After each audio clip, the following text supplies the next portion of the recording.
ఏంటి జగన్మోహన్ రెడ్డి గారికి సంబంధించి ఎప్పుడు ర్యాలీలు పెట్టినా ఏ అంశాల్లో ఉన్నా కానీ ఎక్కడికి వెళ్ళినా కానీ అన్నీ కూడా అడ్డుకుంటున్నారు. పర్టికులర్గా చూసుకుంటే జిల్లా పర్యటన ఏదైతే బంగారుపాళ్యానికి సంబంధించి రైతులు పరామర్శకు వెళ్తున్నారు, తోతపరకు గిట్టుబాటు ధర లేదు, చాలా ఇబ్బంది పడుతున్నారని చెప్పి ఎలా అనిపిస్తుంది? దీనికి కూడా ఆంక్షలు పెట్టడం జరిగింది, ఎందుకంటారు?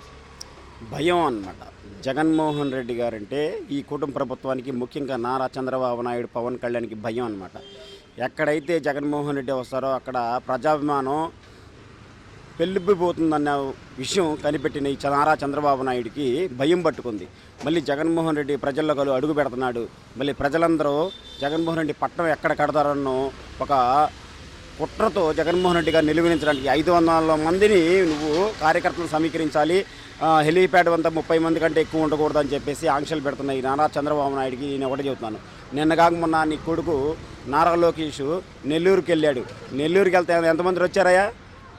నెల్లూరుకి వెళ్తే ఎంతమంది వచ్చారు? చూస్తున్న వ్యూవర్స్ కూడా నేను ఒకటే చెప్తున్నాను, నిజంగా ఈ కూటమి ప్రభుత్వం అంబేద్కర్ రచించిన రాజ్యాంగం ఏదైతే ఉందో ఆ రాజ్యాంగాన్ని తొంగలో తొక్కి ఈరోజు రెడ్ బుక్ రాజ్యాంగాన్ని అమలు చేయడానికి వీళ్ళు కంగణం కట్టుకున్నారు. ఇలాంటి రెడ్ బుక్ రాజ్యాంగాలు ఎన్నిక నువ్వు పెట్టుకున్నా సరే నిజంగా జగన్మోహన్ రెడ్డి గారి వెంట్రుకు కూడా ఊడదని చెప్పేసి మీ ద్వారా వాళ్ళకి తెలియజేస్తున్నాను.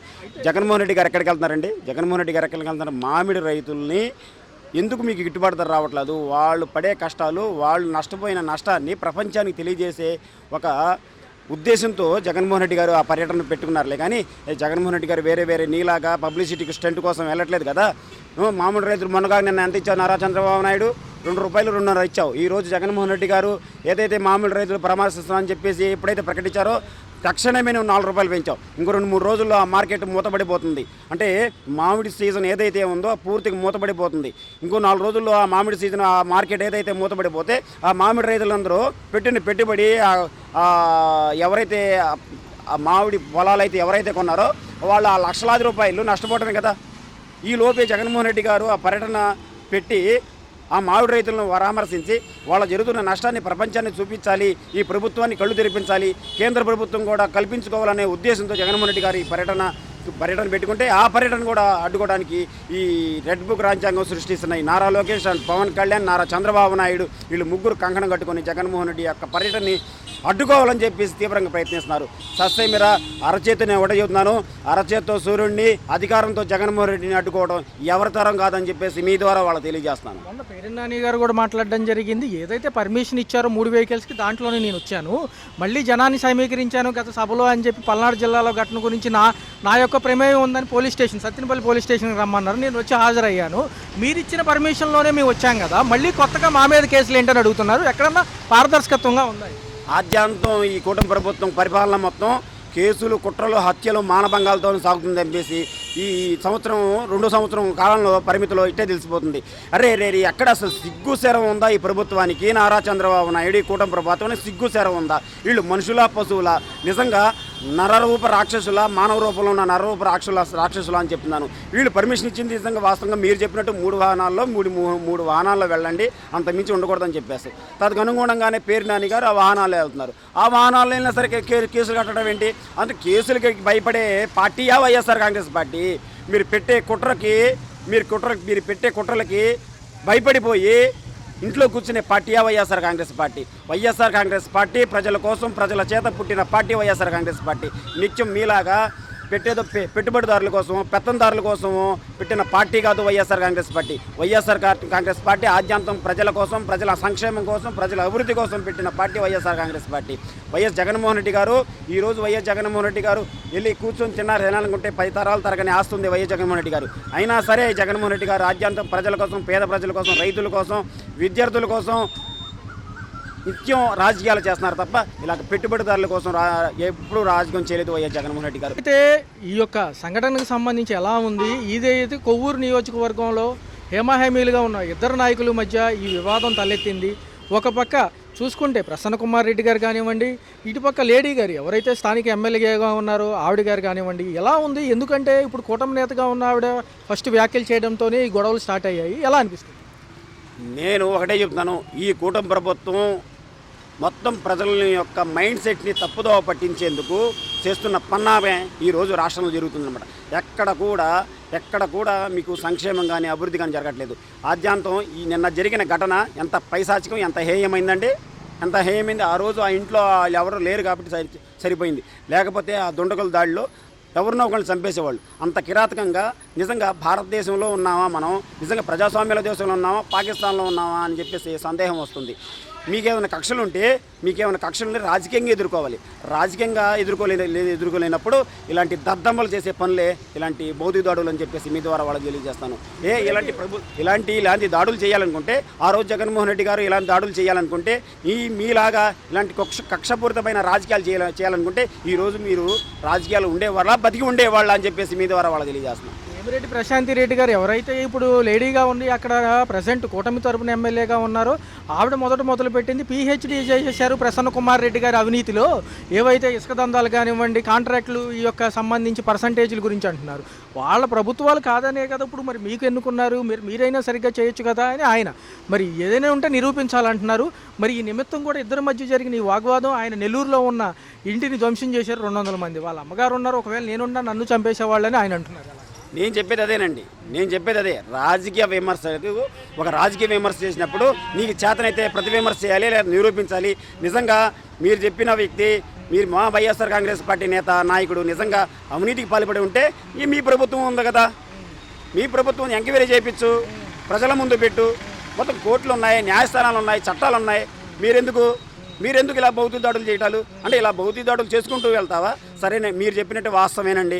నిజంగా ఆయన ప్రసన్న కుమార్ రెడ్డి అవినీతికి పాల్పడ్డాడు అనుకుందాము, కాసేపు అవినీతి పాల్పడ్డాడు. అప్పుడు ఏం చేయాలి? నువ్వు ఏదో ఒక ఎంక్వైరీ చేయించయ్యా.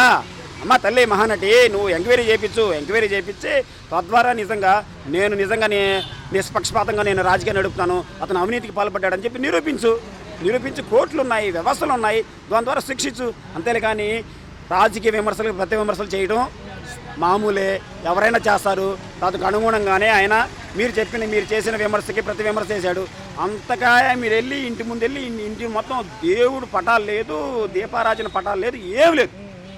అంటే ఎంత కళ్ళు మూసుకుపోయి అధికారం మతంతో ఈ రౌడీ మొక్కలు నరరూప రాక్షసులు, మానవ రూపంలో ఉన్న నరరూప రాక్షసులు ఏ రకంగా అయితే ప్రవర్తిస్తారో ఈరోజు అక్కడ జరిగిన ఘటన మొత్తం సాక్షాత్కరిస్తుందని చెప్పేసి సందర్భంగా ఇవన్నీ మీరు పాపం మూట కట్టుకుంటున్నారు.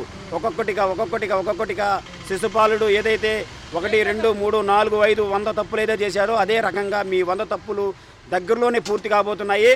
నిజంగా ప్రజాగ్రహానికి మీరైతే బలికాక తప్పదని చెప్పేసి మీ ద్వారా తెలియజేస్తున్నాను. ఏ విషయం చేత మీడియా ముఖంగా అడుగుతున్నా, ఆవిడ ప్రెస్ మీట్లో ఏం చెప్తున్నారంటే, నా యొక్క సామాజిక వర్గాన్ని నా కార్యకర్తలను ఆపగలిగాను, మా అభిమానులు ఆపలేకపోయాను అంటున్నారు. అసలు అంటే చేపించింది ఇండైరెక్ట్గా వీళ్ళేనంటారా? నిజంగా ఏం జరుగుతుందో సార్? ఆమె పేరు మహానటి అని చెప్పేసి అందరూ తెలుసు, ఆ నియోజకవర్గంలో కూడా తెలుసు. ఆమెని బయటికి ఎన్ని చెప్పినా సరే ఆమెని ఉచ్చారణ ఏంటంటే మహానటి అని అంటారు. నీ ప్రతాపం ఏంటో, నీ రౌడీజం ఏంటో, ప్రజల మీద నీకున్న ప్రేమ ఏంటో నీ పరిపాలన చూపించాలి. నీ పరిపాలన చూపించు. ఈరోజు నువ్వు వెళ్ళి ఆ ఇల్లు మొత్తాన్ని ధ్వంసం చేసేసి, యాగి చేసేసి మొత్తం విధ్వంసం సృష్టించినంత మాత్రాన నువ్వు నాయకురాలు కావు. నీకేమన్నా దమ్ము ధైర్యం ఉంటే, నిజంగా నువ్వు నాయకురాలు అయితే, నిజంగా నువ్వు ప్రజల ఓట్లతో గెలుపొంది ఉంటే ప్రజలకు మంచి చేయి. ప్రజలలో ఎక్కడా కూడా ఇలాంటి యొక్క సెక్షన్కి సంబంధించిన అంకురార్పణ ఎక్కడా చేయలేదు. మేము సామూహిక దాడులు మేము ఎక్కడా ప్రోత్సహించలేదు. ఈ ప్రభుత్వమే దీనికి అంకురార్పణ చేసింది. దీనికి బాధ్యతలు మీరే అవ్వాలి. వన్స్ మీరు మొదలు పెడితే మీరు రీకౌంటర్తో మాట్లాడాను తప్ప ఇప్పుడు మీ విషయాలు మాకు తెలుసు. మరి దాని మీదే కదా మేము మాట్లాడింది. రాజకీయ విమర్శలు ఉండాలి కానీ వ్యక్తిగతంగా దాడులు, ఈ కార్లు తిరగేసి అక్కడే పగల కొట్టడాలు, వాళ్ళ అమ్మగారు ఉన్నారు దాడి చేశారు, మరి మహిళలపైన దాడి, ఇవన్నీ ఎలా చూడాలి? నేను చనిపోయి ఉంటే ఈరోజు ఎవరు బాధ్యులు నేను అడుగుతున్నాను. ప్రతి ఒక్కళ్ళకి అట్టున్నర కంపల్సరీ ఉంటుందండి, దీంట్లో సందేహం ఏమీ లేదు. ఇవన్నీ వీళ్ళు ఒక్కొక్కళ్ళు ఎవరైతే ఈ కూటమి ప్రభుత్వం 124 సీట్లు వచ్చాయి, 124 సీట్లు వచ్చిన తర్వాత నువ్వేం చేయాలంటే నిజంగా యావత్ భారతదేశం మొత్తం గర్వించదగ్గ పరిపాలన చేయాలి. 3 కలిసి పోటీ చేశారు, ఒక్కడి మీద 3 కలిసి పోటీ చేసి 124 సీట్లు గెలుచుకున్నారని చెప్పి మీరు జబ్బలు జరుచుకుంటున్నారు. నిజంగా మీకు అంత ప్రజాబలం ఉంటే ఇలాంటి దాడులు ఎందుకు చేయాలి? అసలు ఇలాంటి దాడులు ఎందుకు చేయాలి? మీకు 124 సీట్లు గెలుచుకునే పెద్ద ప్రజాబలం ఉంది కదా. అంత ప్రజాబలం ఉన్నప్పుడు మీకు ఎవరు ఏమనుకుంటే మీకెందుకు, ఏమైపోతే మీకెందుకు? ప్రజలకు కావాల్సింది ఏంటి? సుభిక్షమైన పరిపాలన కావాలా, అభివృద్ధి కావాలా, లేకపోతే ప్రతిపక్ష పార్టీ యొక్క ఎమ్మెల్యేలు ఒక ఇల్లు ధ్వంసం చేయడం కావాలా? వాళ్ళ ఇల్లు ధ్వంసం అయితే నీకు వ్యక్తిగత కక్షలు ఉంటే నువ్వు తీర్చుకో. నీకు వ్యక్తిగత కక్షలు ఉంటే నువ్వు తీర్చుకో, అంతేలే కానీ దానిలో ప్రజా జీవితాన్ని ఇంక్లూడ్ చేసేసి నువ్వు ప్రజల కోసమే నువ్వు చేసినట్టు లేకపోతే ప్రజల కోసమే నువ్వు పుట్టినట్టు, ప్రజల కోసం నువ్వు రాజకీయాల్లో కొట్టినట్టు నువ్వు నీకెంత ఉంది? అసలు నీ పుట్టుపూర్వతాలు ఏంటమ్మా? నీ పుట్టుపూర్వతలు ఏంటి? అసలు నువ్వు ఎక్కడి నుంచి మొదలయ్యావు సంగతి నీకు తెలుసా? మొత్తం మేము బయట తీయమంటావా? ఈ రోజు అన్ని కోట్ల రూపాయల ఆస్తులు నీకు ఎక్కడి నుంచి వచ్చింది? నీకు ఎక్కడి నుంచి వచ్చినాయి? అలీబాబా అద్భుత దీపం ఏమైనా సృష్టించిందా ఏమా? నిజంగా మీరు అవినీతి ఆరోపణలు చేసినప్పుడు నిజంగా ఈ నిజమని మీరు నమ్మితే ఏంటి ఎంక్వైరీ చేయండి, బాంచదు. మీకు దమ్ముంటే ఎంక్వైరీ చేయండి, చట్టం ముందు పెట్టండి, దోషులుగా నిరూపించండి. అంతేలే కానీ ఇలాంటి భౌతిక దాడులు, ఆస్తులు విధ్వంసం చేయడాలు ఇలాంటివి చేస్తే కనుక నిజంగా అట్టుకట్టున్నారా ఇవ్వడం మాత్రం పక్కా అని చెప్పేసి ఇప్పుడు జగన్మోహన్ రెడ్డి గారు చెప్పడం కాదు, లేదా వాళ్ళెవరో ప్లకార్డు పట్టుకోవడం కాదు. ప్రతి ఒక్క కార్యకర్త, ప్రతి ఒక్క నాయకుడు, ప్రతి ఒక్క గల్లీ లీడర్ కూడా ఈరోజు రేపు 2029 ఎన్నికల్లో ఇలాంటి చర్యలు పాల్పడ్డ ప్రతి ఒక్కళ్ళకి రప్పాడించడం మాత్రం తథ్యం అని చెప్తున్నాను. ఏదైతే ఉన్నారు నెల్లూరు జిల్లా రొట్టెల పంటకు సంబంధించి చంద్రబాబు నాయుడు ఆరోగ్యరీత్యా ఎవరైతే లోకేష్ గారి పర్యటనలో ఉన్నారో ఆయన కూడా ఈ అంశాన్ని మాట్లాడుతున్నారు. మరి అలాంటప్పుడు మీరు అన్నట్టుగా ఎంక్వైరీ చేసి నిజ నిర్ధారణలు చూడొచ్చు కదా. నేను చెప్పేది అదేనండి, వీళ్ళకి చేతకాని ప్రభుత్వం, దద్దమ్మ ప్రభుత్వం, పోరంబోగు ప్రభుత్వం, ఒక్క మాటలో చెప్పాలంటే బోజడికి ప్రభుత్వం అని చెప్పేసి మీ ద్వారా వాళ్ళు చేశాను. ఎందుకు ఇంత మాట్లాడాల్సి వచ్చిందని అంటారు. నువ్వు 124 సీట్లు గెలిచినప్పుడు ప్రజలు మెచ్చుకోదగ్గ పరిపాలన చేయాలి. ప్రజలు ఏం కావాలి, నీడ్స్ వాళ్ళకి ఏం కావాలి? విద్య, ఆరోగ్యం, వైద్యం. వైద్య విద్యార్థులు నీకు రోడ్డు మీద అయ్యా మాకు న్యాయం చేయండి అని చెప్పేసి శాంతియుతంగా ధర్నా చేస్తుంటే నీ పోలీసుల చేత ఆ మహిళలను చూడకుండా ఎగిరి కాళ్ళతో తన్ని జుట్టు పట్టుకు లాక్కుని విడిచికెళ్తావా? ఇదే అని ప్రజా పరిపాలన? ఇదే అని గతంలో జగన్మోహన్ రెడ్డి గారు ఇదే సమస్య వచ్చినప్పుడు జగన్మోహన్ రెడ్డి గారు ఏ రకంగా స్పందించారో మీరు చూడండి. ఇది ఈనాడు జమానా కాదు, ఇంటర్నెట్ జమానా. ఒక్కసారి మీ యూట్యూబ్లో కానీ గూగుల్లో కానీ గత ప్రభుత్వంలో వైఎస్ జగన్మోహన్ రెడ్డి గారు వైద్య విద్యార్థుల గురించి ఏ రకంగా స్పందించారో అని చెప్పేసి ఒక్కసారి యూట్యూబ్లో కానీ గూగుల్లో కానీ సెర్చ్ చూడండి. ఇప్పుడు ఈ ప్రభుత్వాన్ని పోల్చి చూడండి.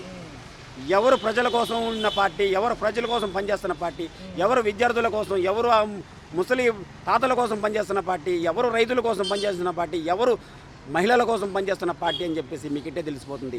ఈ నారా లోకేష్ రోజులు దగ్గర పడ్డాయండి వీళ్ళకైతే రోజులు దాదాపు దగ్గర పడ్డాయి. నేను ఎందుకు ఏమంటున్నానంటే కంటకావరంతో, అధికార మతంతో కళ్ళు మూసుకుపోయి వీళ్ళు ఏం చేస్తున్నారు, ఎలా చేస్తున్నారు, తప్పు చేస్తున్నారా, రైట్ చేస్తున్నారా ఏంటనేది మాత్రం వీళ్ళు కళ్ళ కనపట్లేదు. మేము ఎల్లకాలం ఇలాగే ఉంటాము, మేము రాజులము, మేము ఎల్లకాలం ఇలాగే ఉంటామని చెప్పేసి మొన్న పవన్ కళ్యాణ్ అంటున్నాడు. ఏమంటున్నాడు? మళ్ళీ రానున్న రోజుల్లో మరో 10-15 ఏళ్ళు మేమే ఉంటాము, నువ్వు ఎలా వస్తావు చూస్తావు, నువ్వేమైనా పోతులు వీరబ్రహ్మేంద్ర స్వామి ఏమన్నా శిష్యుడు అయ్యా పవన్ కళ్యాణ్? జోస్యం చెప్తున్నావు నువ్వు? జోస్యం రాజకీయం మానేసి జోస్యం ఎప్పటి నుంచి మొదలుపెట్టావు? ఈ పవన్ కళ్యాణ్కి 2014 కాడ నుంచి డేకి ఒక్క సీటు గెలిచాడు. ఆ ఒక్క సీట్లో కూడా ఏం లేడు ఈ పవన్ కళ్యాణ్. మొన్న పొత్తు పెట్టుకుంటే కానీ ఆ టీడీపీ చంద్రబాబు నాయుడు సంఘనాకితే కానీ 21 సీట్లు గెలిచాడు. మళ్ళీ ఈయన జగన్మోహన్ రెడ్డి గారు ఎలా వస్తాడో చూస్తాం. జగన్మోహన్ రెడ్డి గారి మీ పరిపాలన ఎందుకు, పవన్ కళ్యాణ్ మీ పరిపాలన ఎందుకు చెప్తున్నాను, మీ ద్వారా చెప్తున్నాను. అంటే మహిళల మీద, బాలికల మీద అకృత్యాలు, మానభంగాలు మార్చి 15 రోజులు, నెల రోజులు మానభంగం చేయడానికి మీరు రావాలా? లేకపోతే వైద్య విద్యార్థులను రోడ్డు మీద పట్టుకొని తనడానికి రావాలా? లేదా ఈరోజు అంగన్వాడీ కార్యకర్తలు రోడ్ల మీద విజయవాడ ధర్నా చౌక్లో గత 2 నెలల నుంచి ధర్నా చేస్తున్నారు. దాని గురించి పవన్ కళ్యాణ్ పట్టట్లేదు. రాష్ట్ర సమస్యలు ఏం పట్టట్లేదు. రైతులు ఎంత అధోగతి పాలవుతున్నారు, గిట్టుబాటు ధర లేక ఏం పట్టట్లేదు. పవన్ కళ్యాణ్ కావాల్సింది చంద్రబాబు నాయుడు యొక్క సేఫ్టీ. చంద్రబాబు నాయుడు ప్రభుత్వానికి ఏదన్నా వస్తే మాత్రం హైదరాబాద్ నుంచి హుటాహుటిని వచ్చేస్తాడు.